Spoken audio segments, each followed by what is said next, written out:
You are now listening to Wave A Sound. Welcome to episode 80 of Versus Mike History. I am your host, Michael History. Be sure to like, follow, and subscribe to the podcast wherever you choose to listen. And if we're on your preferred platform, let us know, and we'll do our best to change that. For premier access to Versus Mike History content, join our members-only subscription tier on versusmikehistory.com. You know, it's like all those things you said exist before the word exists. You know, the rhythm exists, the color exists, even the feeling and the sound, the syllable, the vowel, you know, the utterance. The word is sort of the last thing to sort of emerge from all of that. You can feel the emotion before you even know what that emotion is going to make you say, right? It's the emotion that's popping along, and it's actually rhythmic. You know, because I think people's lives are rhythmic.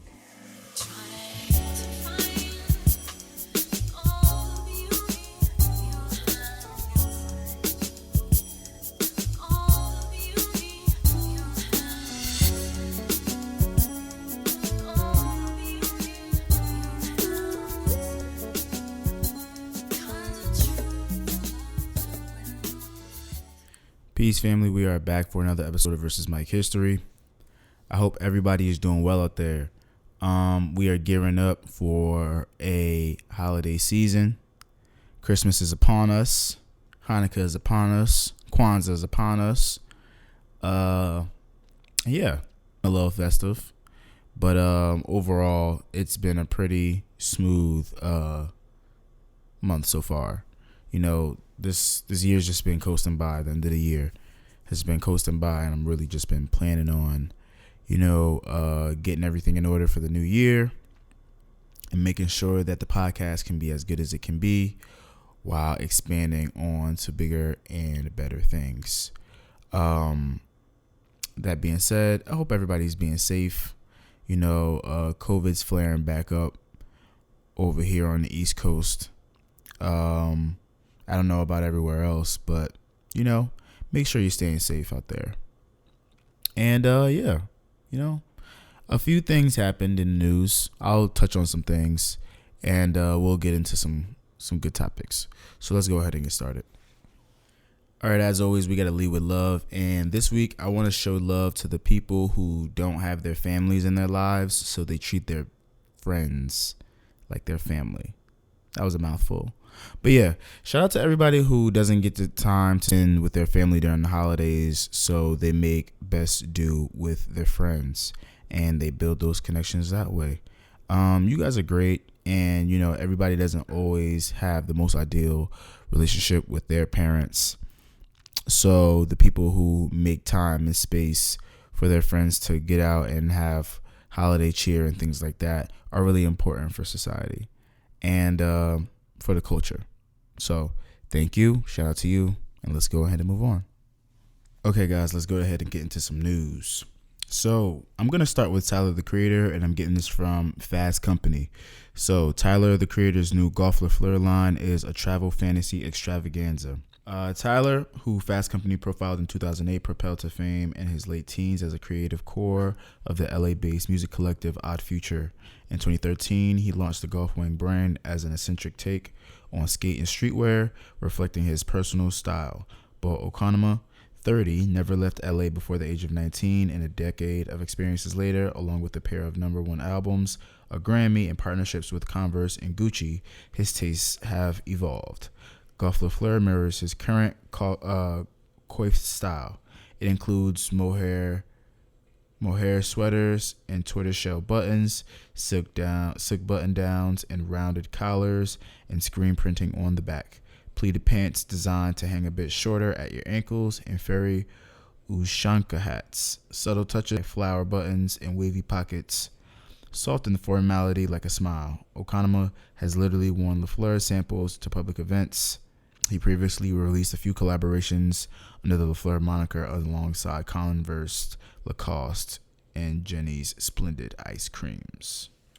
So, all in all, it looks like Tyler is going fully into his vision of Golf LaFleur being a full-rounded brand with fragrances, clothing, furniture, and bags and such.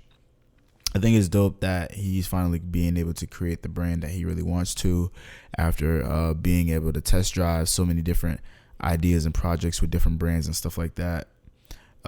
Seeing his rise in streetwear in general is very inspirational because I feel like Tyler is one of the few people who we really got to see express his journey publicly. Like, he had public and open relationships with these brands like Converse and Lacoste and things like that, and we got to see him consistently evolve along with his music, and that's all really dope.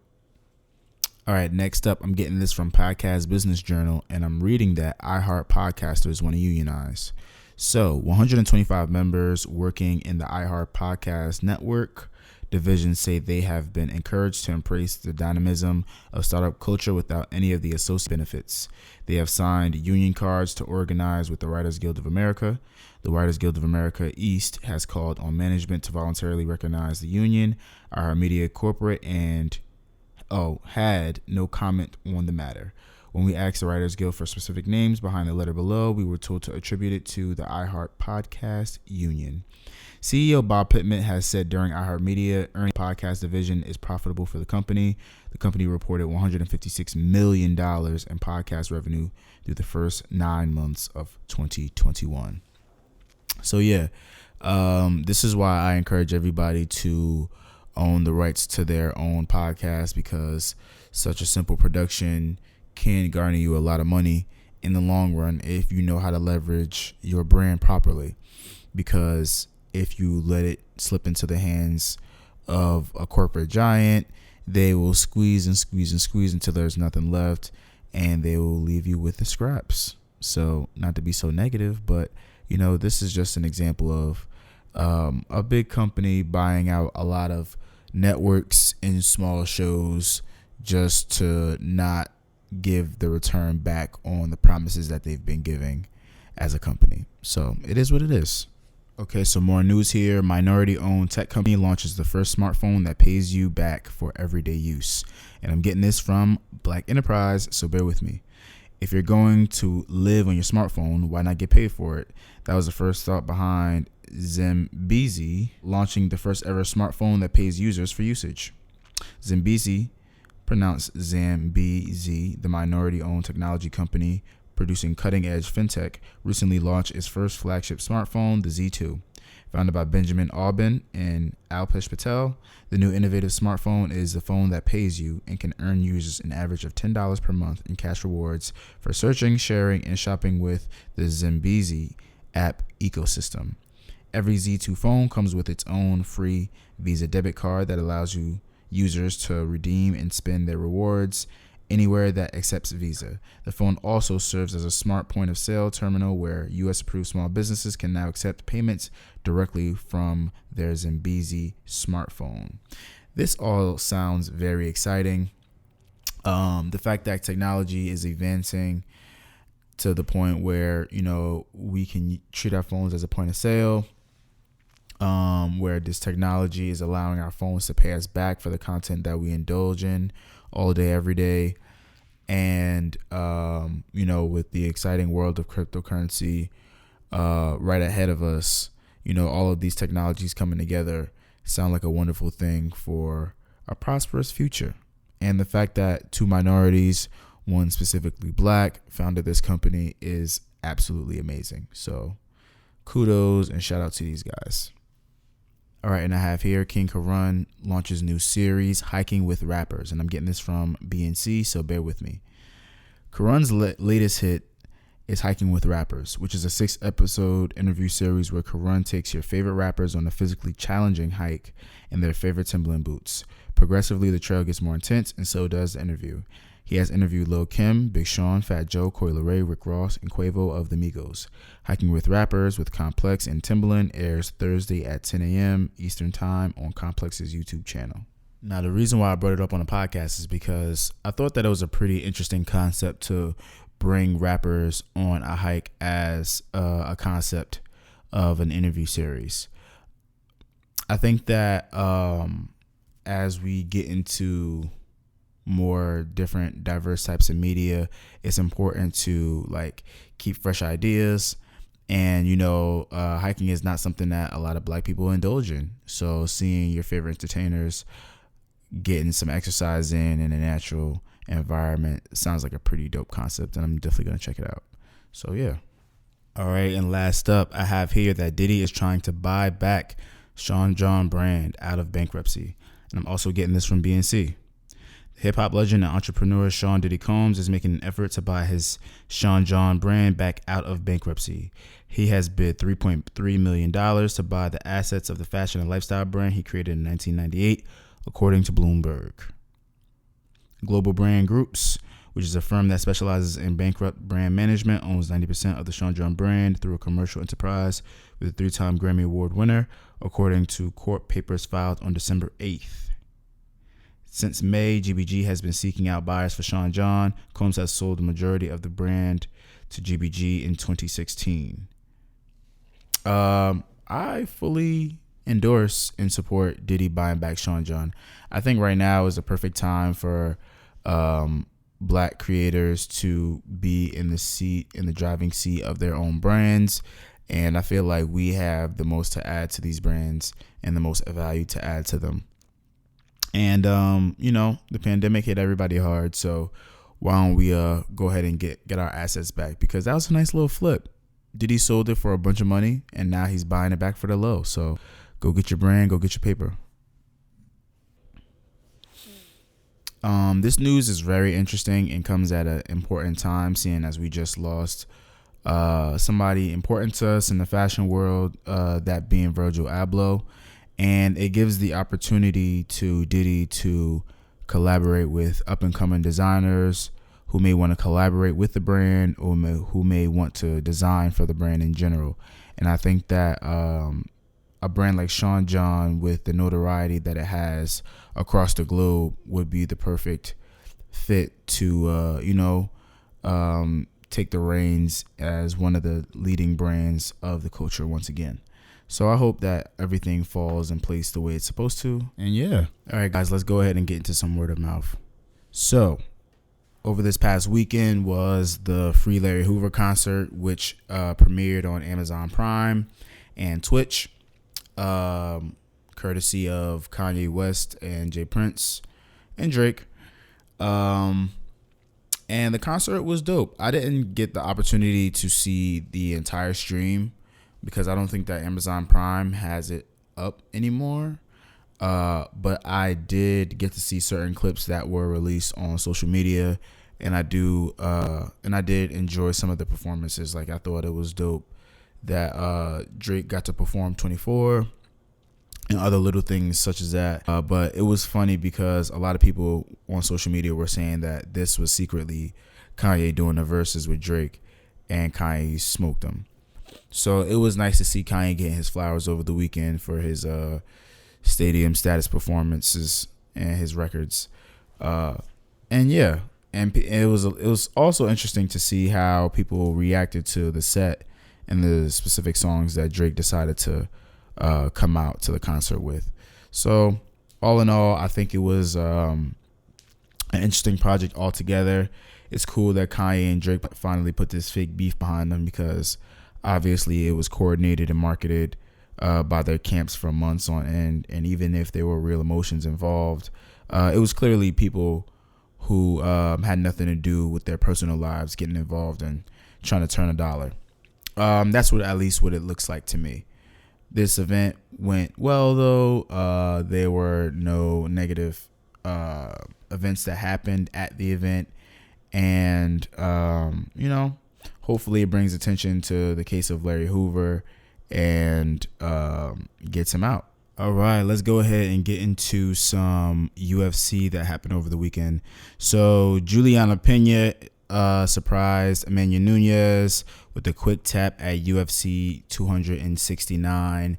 I'm very upset because I did not get to see this fight, but Nunes did get put down a few times during this fight. And, she wants a rematch. The Cyborg wants a rematch. But Juliana Pena, she says she's already said that she's not too quick to want to get a rematch in with her. Understandably so, because Cyborg's a monster. But all in all, it was a huge upset, and I'm very surprised that it happened, and still very, very upset that I did not get the chance to see it. So, yeah. I also want to touch on the awesomeness of Meg Thee Stallion graduating from Texas Southern University. First of all, those graduation pics came out absolutely amazing. But more importantly, I think that it shows a really good sign of character that she decided to finish her college journey and get her degree, despite all the success that she's seen since she started college. I think that she sets a really great example for young women and black people in general to finish out their college degrees and to get an education and the importance of an education. And I don't want anyone to downplay the amount of dedication that it must have took for her to graduate from college while being a A-list celebrity. You know, that type of dedication shouldn't go over your head, and it shouldn't lay on deaf ears how inspirational and how hardworking you have to be to reach a certain level, as she did, while also being able to obtain her degree. So shout out to Meg Thee Stallion and congratulations. All right, let's go ahead and get into some new music. So the fourth quarter is upon us, which means that the best music season is indeed here, and everybody is coming through with their joints. So first and foremost, we have Rick Ross with Richer Than I Ever Been.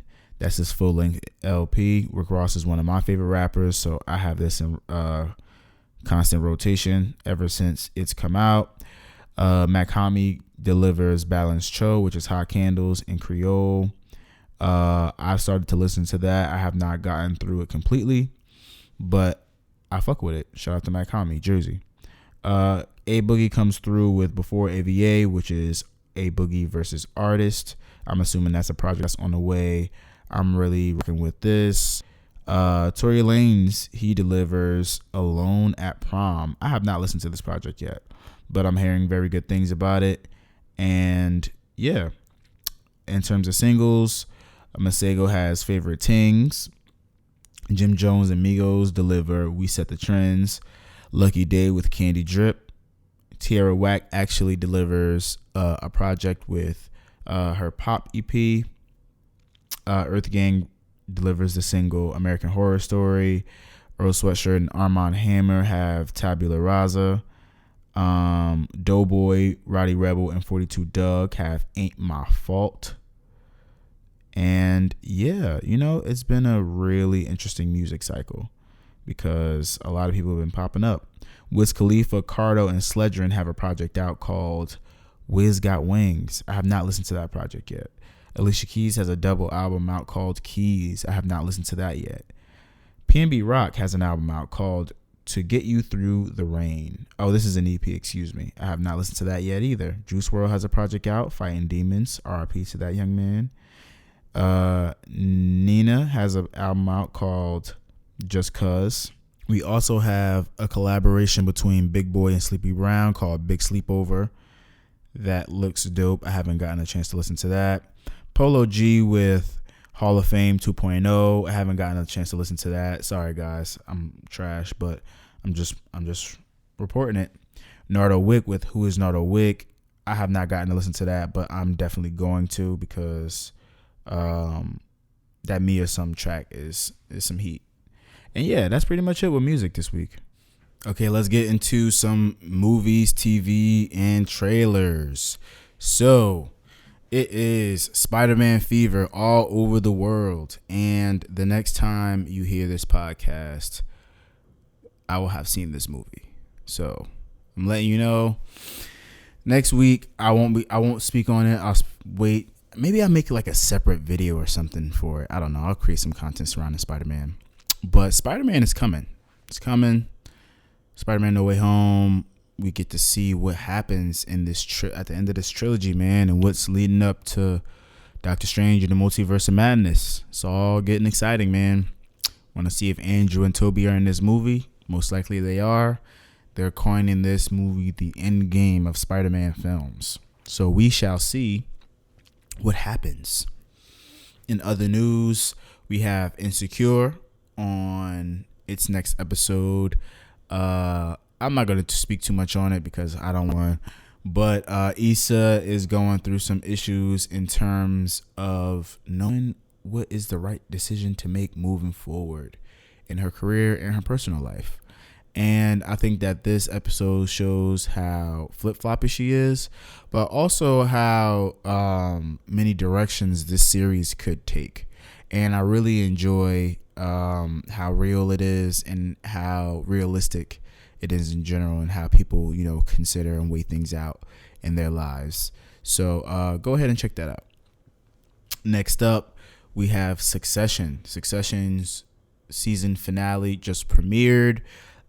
This season was slightly shorter than the rest because of COVID, but this was probably the best season of Succession yet.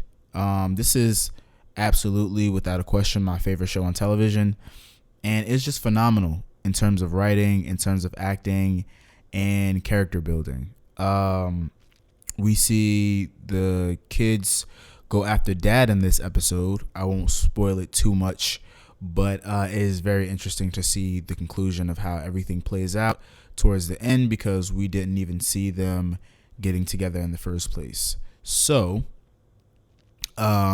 it is very exciting to see the direction that this show will take in the fourth season, with everything that's happening and with all the double crosses and the backdoor plays that are happening right before our eyes on this series. It's very interesting. I'm very excited to see where it goes, and the show is phenomenal. So tune into Succession. I'm also keeping up with Hawkeye. That's been on Disney Plus. That show is about to wrap up this upcoming week. I am really excited. No, you know what? It has 2 episodes left. It has an episode left after this episode that's coming up. But I'm really excited to see where this series leaves us, because it hasn't been too interesting, I'm not gonna lie, but it has been very cool to see these characters that we've met in previous settings, Hawkeye and Yelena, be introduced in a more grounded setting, and then we get introduced to more grounded characters. And supposedly we're supposed to be getting Kingpin and Daredevil entering the MCU very soon, our Netflix interpretations of these characters. And we don't know where they'll pop up first, and I'm hoping that we get to see them here. But Hawkeye is cool.